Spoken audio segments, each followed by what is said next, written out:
Sa Windows Vista, ito ay madali para sa maraming tao na pagsaluhan ang iisang computer.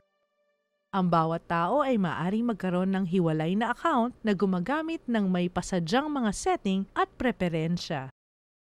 Halimbawa, ang bawat tao ay maaaring pumili ng isang katangi-tanging background ng desktop at tema ng kulay.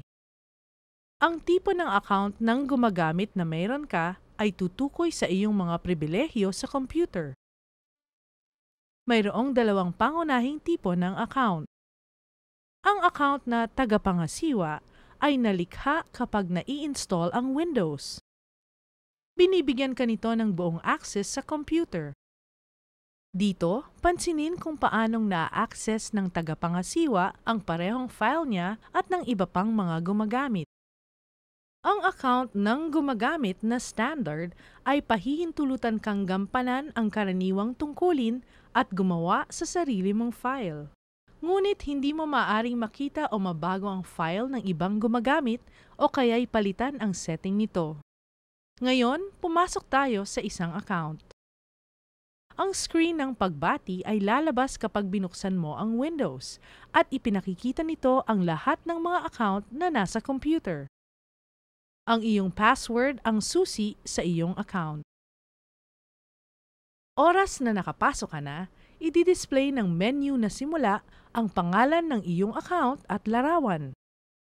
Upang pamahalaan ang setting ng iyong account, magtungo ka sa Control Panel. I-click ang account ng gumagamit at kaligtasan ng pamilya. At pagkatapos ay i-click ang account ng gumagamit. Dito, makikita mo na kasalukuyan nating ginagamit ang standard na account. At dito mo rin maaaring mabago ang setting ng iyong account, gaya ng iyong password o larawan. Ating palitan ang larawan.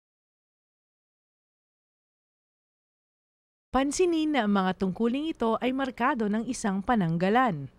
Ang ibig sabihin noon ay nangangailangan sila ng mga pribilehyo ng tagapangasiwa.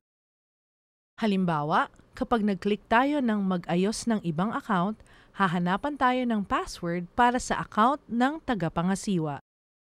Gawin natin yon ngayon.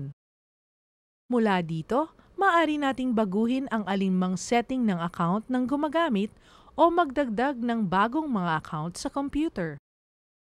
Lumikha tayo ng bagong account ngayon. Maglagay ka ng pangalan para sa account. At pagkatapos ay pumili ng tipo ng account. Halos lahat ng tao ay dapat gumamit ng isang account na standard. Pagkatapos mong malikha ang account, huwag kalimutang mag-set ng password. Yan ang hahadlang sa iba sa pag-access sa mga file ng gumagamit. Kapag gustong gamitin ng ibang tao ang computer, kakailanganin mong magpalit sa ibang account. Upang magpalit ng account, mag-click ka dito sa menu na simula. At pagkatapos ay i-click ang magpalit ng gumagamit.